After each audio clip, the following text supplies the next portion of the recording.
Qu'il ouvre ton cœur,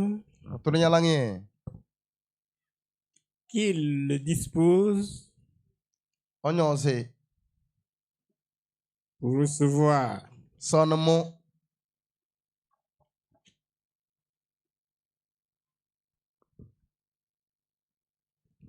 Nous avons prié au nom de Jésus.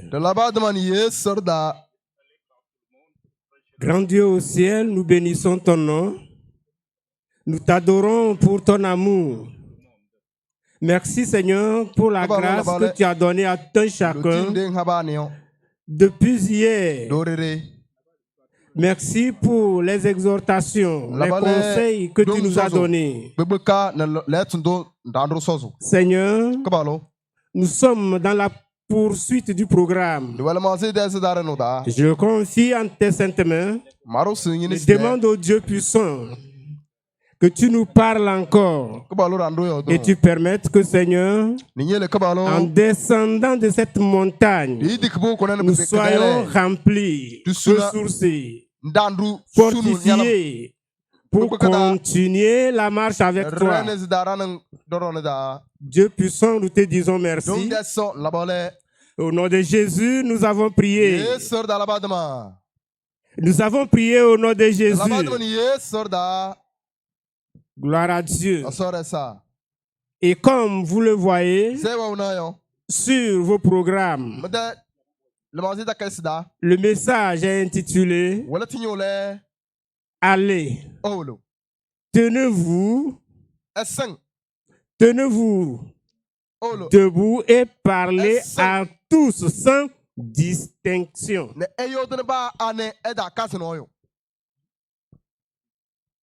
Ouvrons nos Bibles.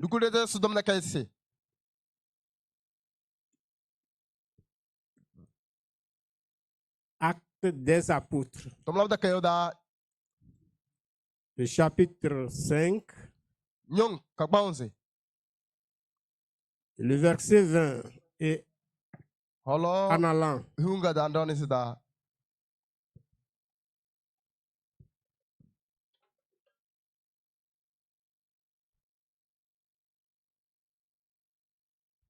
Allez, tenez-vous dans le temple et annoncez au peuple toutes les paroles de cette vérité. Oui, c'est dans ce verset que nous avons tiré le titre de notre message. Ayant entendu cela, ils entrèrent dès le matin dans le temple et se mirent à enseigner. Le souverain sacrificateur et ceux qui étaient avec lui étant survenus, il convoquait le Sanhédrin et tous les anciens des fils d'Israël et ils envoyèrent chercher les apôtres à la prison. Les huissiers, à leur arrivée, ne les trouvèrent point dans la prison. Ils s'en retournèrent et firent leur rapport en disant: nous avons trouvé la prison soigneusement fermée et les gardes qui étaient devant les portes. Mais après avoir ouvert, nous n'avons trouvé personne dedans. Lorsqu'il eut entendu ces paroles, le commandant du temple et les principaux sacrificateurs ne savaient que penser des apôtres et des suites de cette affaire. Quelqu'un vint leur dire: voici, les hommes que vous avez mis en prison sont dans le temple et ils enseignent le peuple. Gloire à Dieu. Alors, le commandant partit avec les huissiers et les conduisit sans violence, car ils avaient peur d'être lapidés par le peuple. Après qu'ils les eurent amenés en présence du Sanhédrin, le souverain sacrificateur les interrogea en ces mots: ne vous ne vous avons-nous pas défendu expressément d'enseigner en ce nom-là? Et voici, vous avez rempli Jérusalem de votre enseignement. Et vous voulez faire retomber sur nous le sang de cet homme. Pierre et les apôtres répondirent, il faut obéir à Dieu plutôt qu'aux hommes. Amen. Bon, le passage est long, nous allons quand même nous arrêter ici.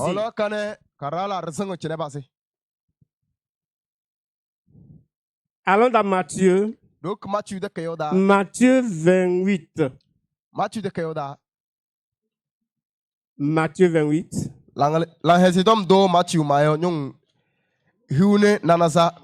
Le verset 19.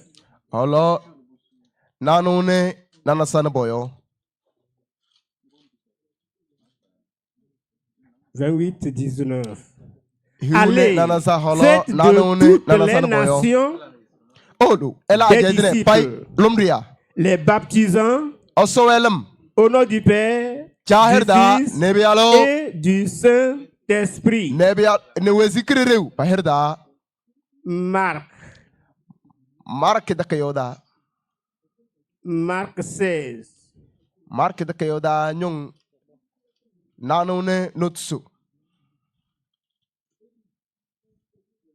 Le verset Marc 16, le verset 15. Puis il leur dit, allez par tout le monde et prêchez la bonne nouvelle à toute la création.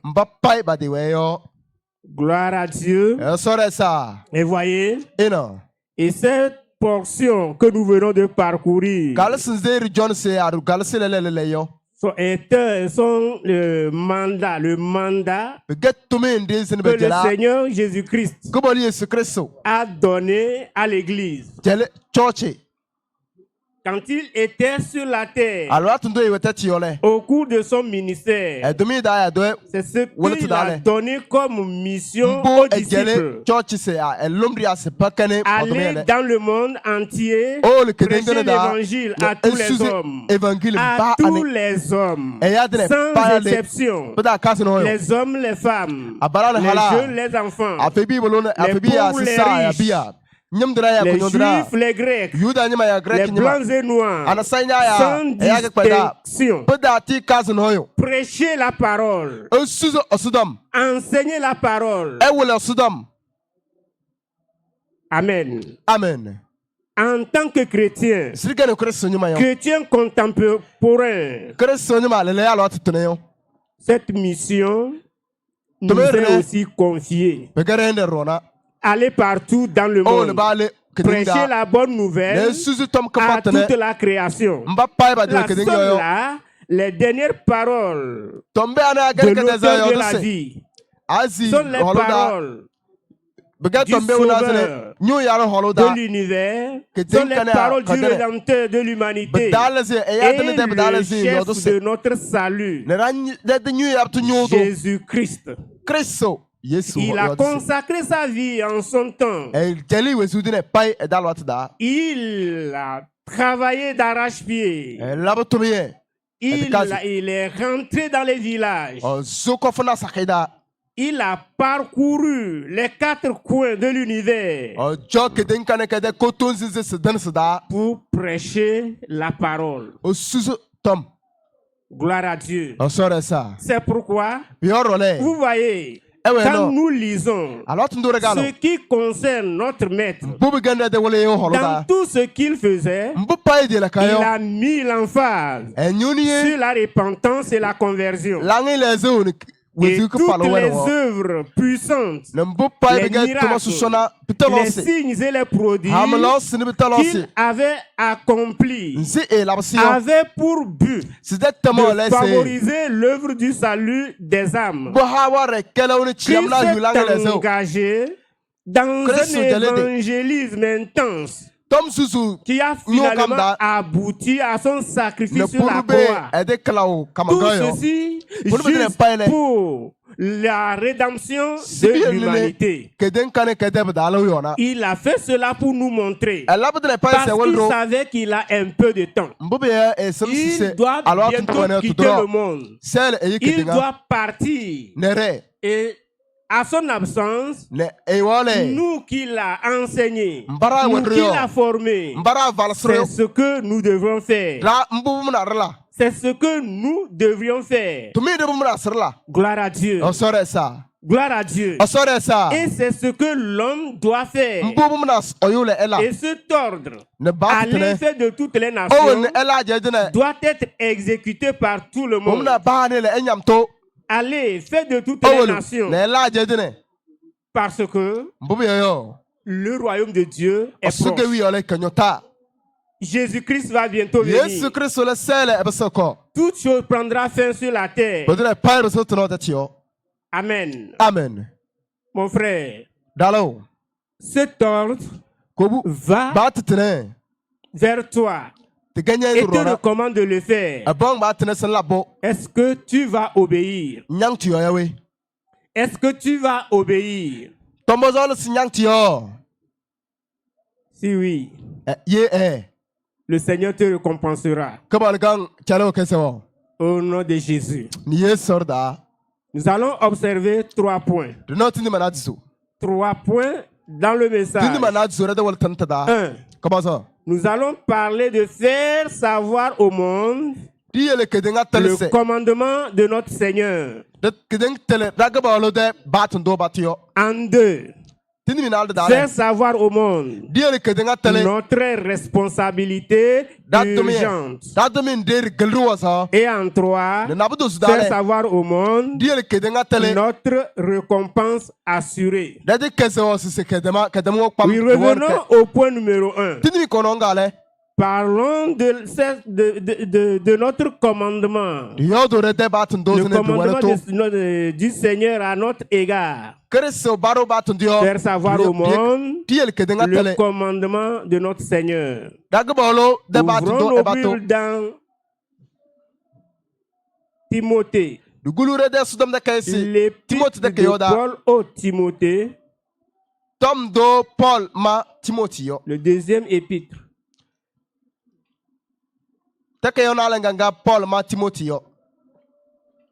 De Timothée 4. Le verset 1.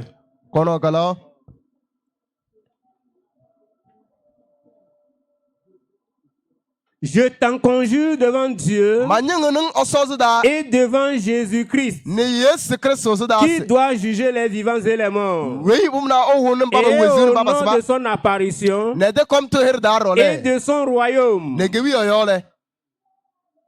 prêche la parole. Insiste en toute occasion, favorable ou non. Reprends. Censure.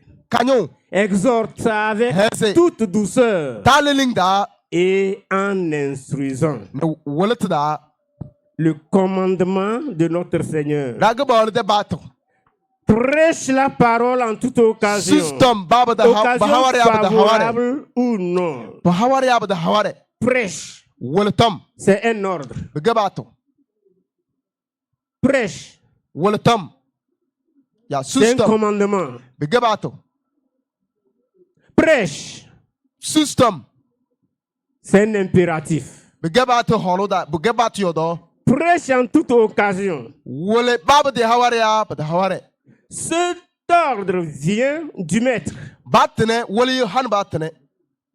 Quel que soit le temps qu'il fait. Chaud ou froid. Pluie ou neige. Content ou pas.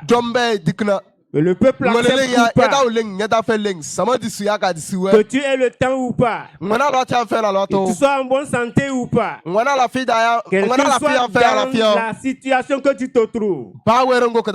Prêche la parole. L'ordre est donné. Et nous savons que lorsque le Seigneur parle, il n'y a qu'une seule chose à faire. Obéir. Obéir. Et ce que nous avons à faire dans cette affaire-là, c'est d'obéir. Parce que la paix et l'ordre vient du haut commandement. Et toi et moi, nous devons obéir. Et si nous devons obéir, ceci nous appelle à quitter le confort de nos maisons. Nous devons quitter parce que nous devons obéir. Quand le Seigneur parle, quand le Seigneur donne l'ordre, il n'y a pas la discussion. Oui. La discussion n'a pas sa place. Lorsque le Dieu Tout-Puissant ordonne, chacun doit quitter son confort. Et c'est un sacrifice que aujourd'hui nous ne faisons pas. Moi, quitter mon confort. Laissez-moi ma maison. Laissez mon lit mousseux. Laissez la lumière. Laissez de boire l'eau de fontaine. Et aller dans ce village avec les hibous et les oiseaux de nuit. Laissez mes intérêts de ville. Je ne peux pas le faire. Mon frère, si tu es chrétien, ces excuses n'ont pas leur place. Tu dois quitter.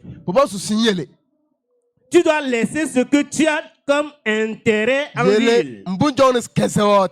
Prêche la parole en toute occasion. Quand le Seigneur avait dit aux apôtres d'aller se tenir, quand les anges ont fait sortir les apôtres dans la prison, ils ont dit, allez, tenez-vous dans le temple et prêchez la parole. Ils ont obéi. Ils ont obéi. Cette obéissance les a apporté une promotion. Si nous voulons nous aussi avoir la promotion, si nous voulons gagner avec le Seigneur, c'est ce que nous devons faire. Gloire à Dieu. Et cette prédication, cette évangélisation, la parole nous recommande que nous devons le faire en tout temps. Il n'y a pas un temps choisi. Ce n'est pas en saison sèche. Quand il n'y a rien encore à faire, aux gens que nous devons prêcher. Ce n'est pas pendant les vacances ou dans les jours de nos repos que nous devons prêcher la parole.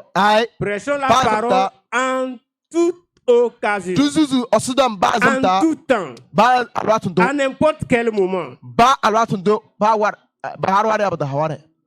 Gloire à Dieu. Et j'espère que en venant à cette retraite, nous l'avons fait avant de venir. Nous avons touché tout n'importe qui. Nous avons parlé aux gens de nos localités, aux gens de nos maisons, à ceux-là qui nous entourent et partout ceux que nous croisons. Nous les avons parlé de cette parole.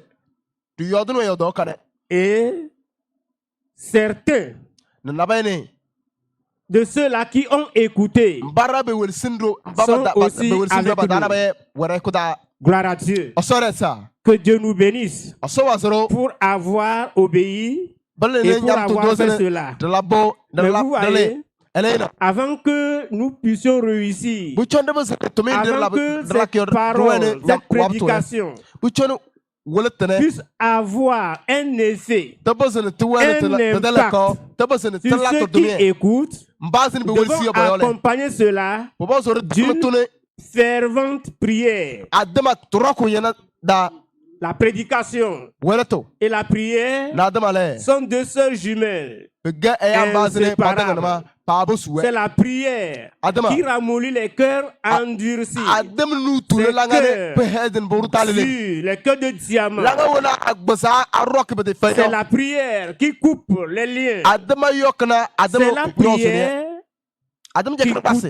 qui coupe les chaînes et qui permet à ceux-là qui écoutent notre prédication à se donner. Gloire à Dieu.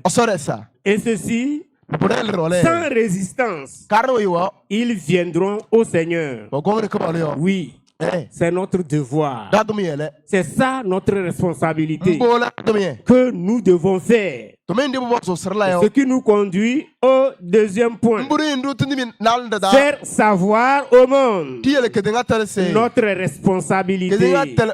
Pas une simple responsabilité, une responsabilité urgente.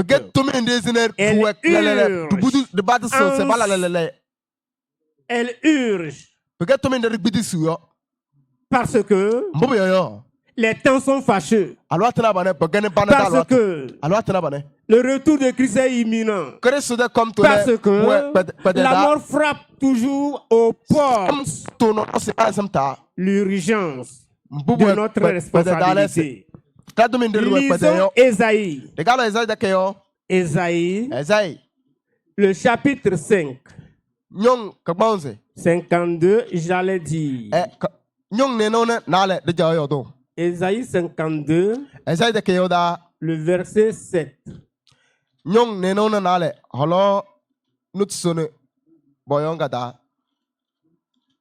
52, le verset 7. Ils sont beaux sur les montagnes, les pieds de celui qui apporte de bonnes nouvelles, qui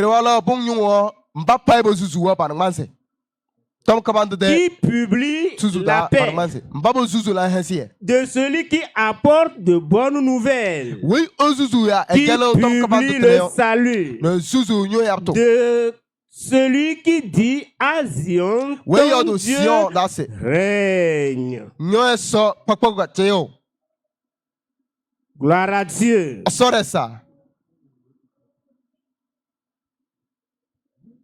Oui, notre responsabilité ici consiste à aller vers les pécheurs. C'est ce que le verset nous dit. Il doit avoir un mouvement. Les pieds de ceux-là qui apportent la bonne nouvelle. Nous devons aller. Et d'ailleurs, c'est ce que le Seigneur a dit. Il n'a pas dit restez, asseyez-vous là où vous êtes et prêchez la bonne nouvelle. Il a dit allez. C'est un verbe de mouvement. Allez. Allez vers les pécheurs. Aujourd'hui, nous sommes les chrétiens de chambre. Et nous faisons notre Seigneur Jésus, le maître des cieux et de la terre, le petit garçon de course à qui nous envoyons. Va, viens, fais ça, fais ceci. C'est ce que nous faisons. Or, la parole de Dieu dit, et Jésus lui-même a ordonné, allez. Nous devons aller. Il est de notre responsabilité, responsabilité urgente, d'aller et d'atteindre les pécheurs avec l'évangile du salut de Dieu. Oui. Le Seigneur nous en a montré l'exemple. Lui qui a ordonné il l'avait fait. Et les premiers disciples à qui l'ordre était donné, ils ont exécuté. Marc 16, 20 dit, et il s'en allait prêcher la parole. Aussitôt reçu l'ordre, ils ont quitté. Ils n'ont pas donné d'excuses. Ils n'ont pas traîné les pas. Ils sont allés promptement. C'est ça ce que l'on peut faire pour amener quelqu'un à Christ.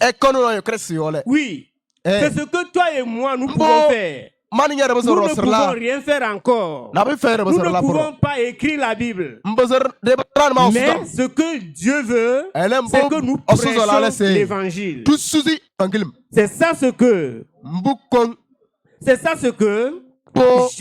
John Wesley déclarait à ses disciples. Vous n'avez qu'une seule chose. Vous n'avez qu'une chose à faire. Vous n'avez qu'une seule préoccupation. Celle de sauver les âmes. Oui. Frère, tu n'as qu'une seule préoccupation. Frère, sœur, vous n'avez qu'une seule préoccupation dans ce monde, c'est de prêcher l'évangile et de sauver les âmes. Et nous parlons de la responsabilité urgente. Nous allons voir pourquoi cette urgence.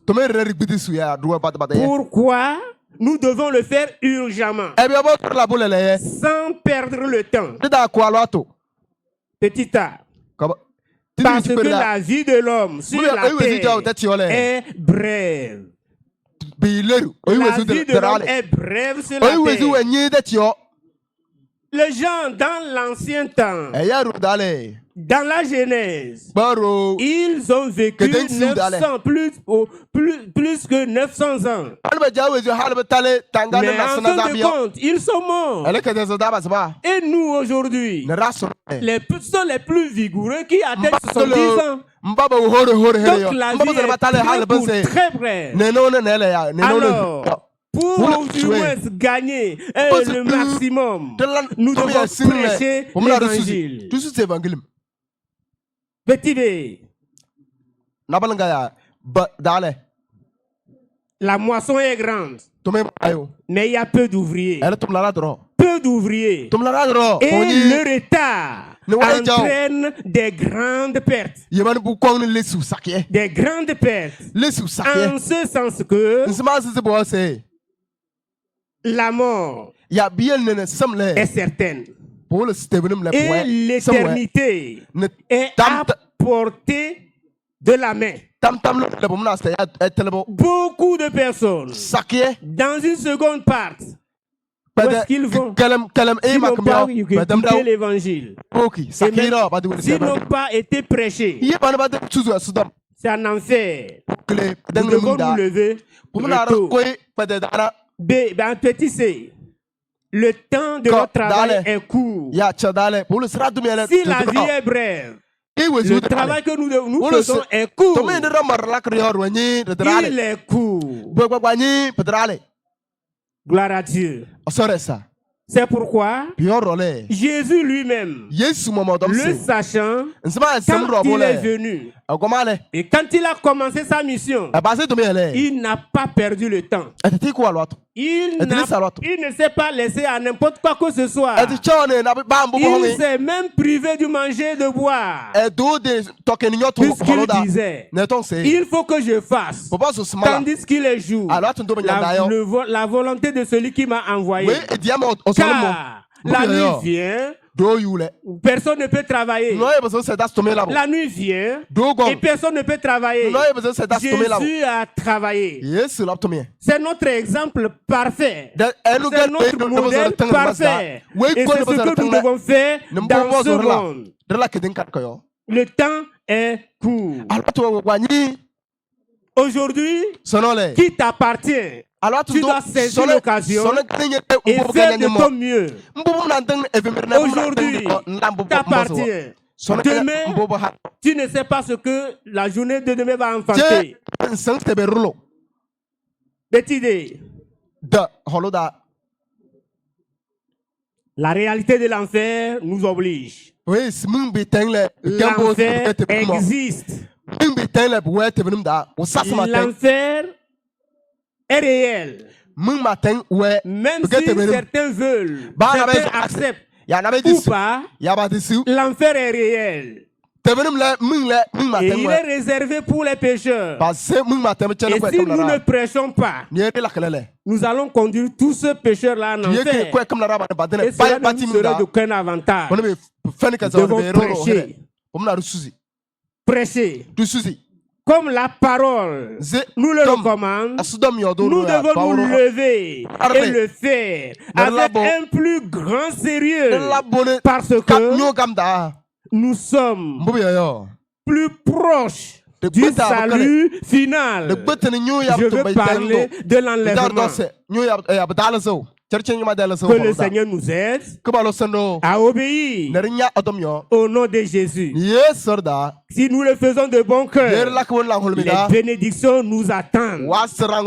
Amen, peuple de Dieu. Troisième point, faire savoir au monde notre récompense. Faire savoir au monde notre récompense. Lisons Daniel.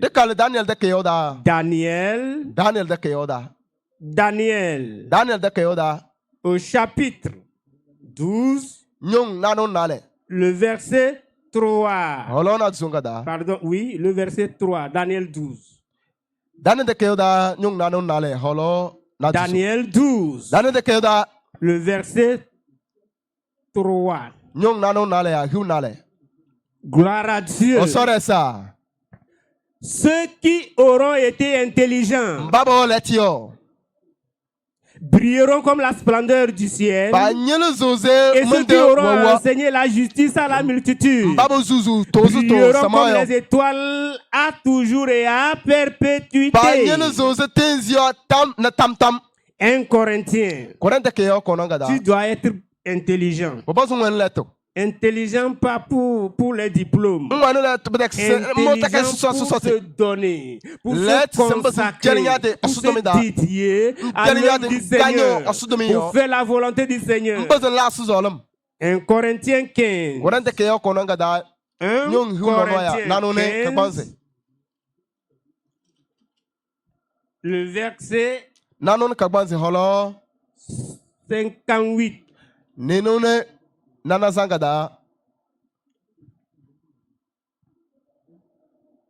Ainsi, mes frères bien-aimés, soyez fermes, inébranlables, travaillant de mieux en mieux à l'œuvre du Seigneur, sachant que votre travail ne sera pas vain dans le Seigneur. Amen.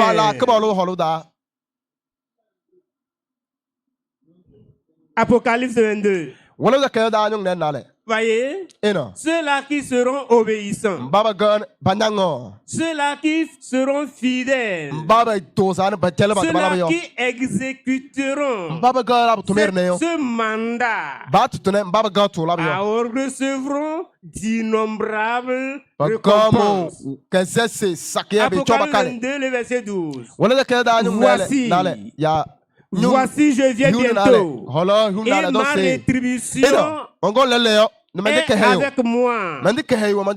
Jésus dit, il vient bientôt. Il a sa rétribution, son cadeau, ses présents avec lui, pour rendre à chacun selon ce qu'est son œuvre. Ton œuvre est-elle bonne? As-tu exécuté les ordres du Seigneur? Es-tu obéissant? Tu travailles comme ton maître, il te le rendra. Gloire à Dieu. Gloire à Dieu. Oui. Tout travail procure l'abondance. Et comprenez ceci. la récompense pour les ouvriers, les chrétiens, les fidèles apôtres, dans la moisson des âmes, n'est comparable à aucune récompense terrestre. Ce qu'un homme reçoit, ce qu'un fidèle reçoit, ce qu'un ouvrier reçoit comme récompense parce qu'il a travaillé pour arracher les âmes dans les mains du diable, dans les mains des démons, pour les amener dans le royaume. Sa récompense est incomparable à quoi que ce soit sur la terre. Il reçoit les honneurs du maître, les éloges du Seigneur. Gloire à Dieu. Pour cette raison, en tant que chrétiens, nous devons arrêter toute excuse. Je ne peux pas.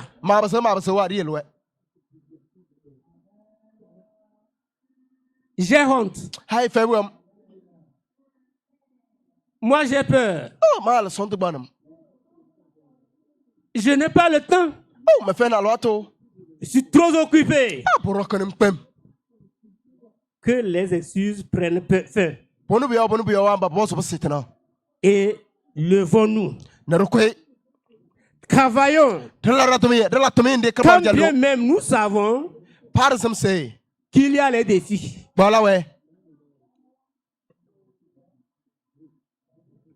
Il y a les problèmes. Il y a les difficultés. Les persécutions sont là. Sur le chemin de l'évangélisation. Nous devons braver cela. Êtes-vous prêts? Peuple de Dieu. Est-ce que vous êtes prêts? Vous ne répondez pas. Est-ce que vous êtes prêts d'arrêter les excuses pour se lever et exécuter l'ordre du maître et faire l'œuvre du maître? Moi, je suis prêt. Nous devons nous lever ensemble.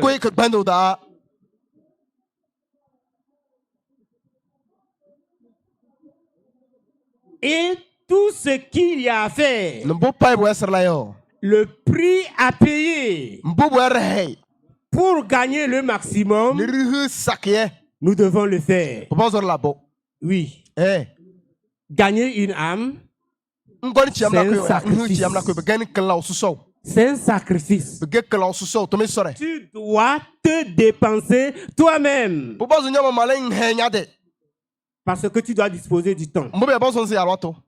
Tu dois dépenser tes ressources. Parce que tu dois prendre soin.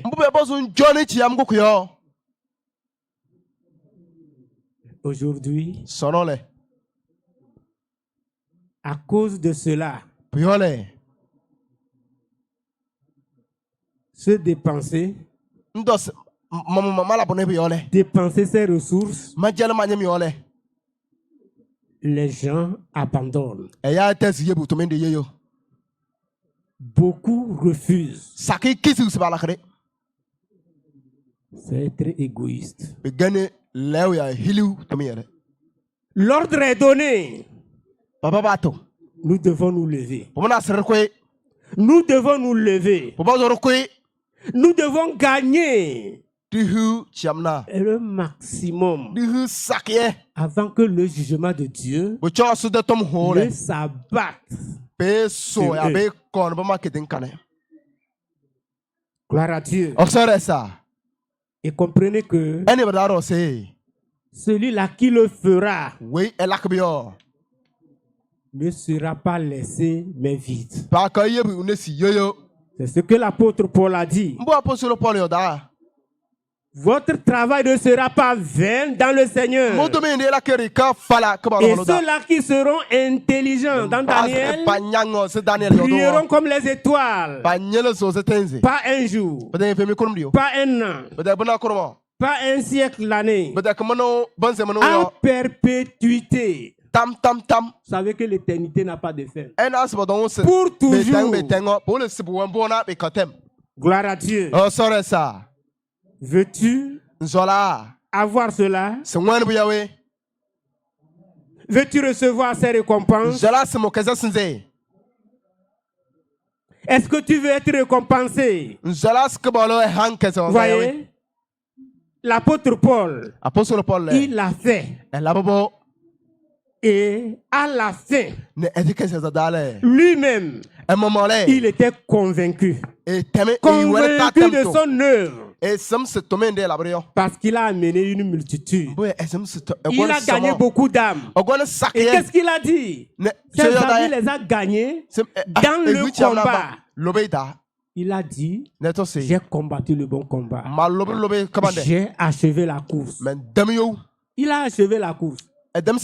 Et désormais, une couronne lui est réservée. La couronne des gagneurs d'âmes. Cette couronne est réservée pour lui. Ce n'est pas un homme. Ce n'est pas un ange. C'est le maître lui-même. Le juste juge qui la remettra cette couronne. Gloire à Dieu. Gloire à Dieu. Et il a dit, ce n'est pas à lui seul. C'est cette partie qui m'intéresse. Celui-là qui aura aimé l'avènement du Seigneur, qui fera comme lui, lui aussi portera cette couronne. Veux-tu porter cette couronne? Veux-tu porter cette couronne? Lève-toi et tu vas répondre à cette question. C'est le bon moment. Mets-toi sur tes pieds et commence à parler. La couronne est disponible. Les bénédictions innombrables sont disponibles. Debout, levons-nous s'il vous plaît. Que chacun ouvre sa bouche. Ouvre ta bouche. Parle au Seigneur. Parle au Seigneur. C'est un mandat que nous avons reçu. Et chacun ne peut pas se dérober. Chacun ne peut pas donner des excuses. Tu ne peux pas être indifférent. Tu dois être. Tu dois le faire. Parce que l'ordre vient du maître. L'ordre vient du maître. Obéis mon frère, obéis ma soeur, fais-le de tout cœur, avec le plus grand sérieux que ce soit, et le Seigneur te récompensera au nom de Jésus.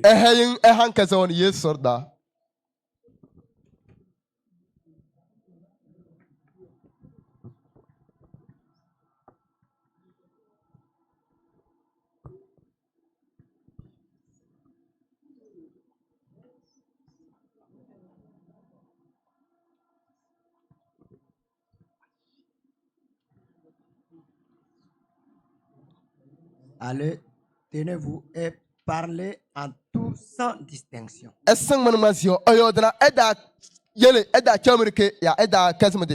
Mon frère, ma soeur, nous venons d'écouter ensemble ce message. Mais au jour d'aujourd'hui, combien d'années as-tu déjà passé avec le Seigneur? Combien d'âmes as-tu déjà gagné pour lui? Mon frère, ma soeur.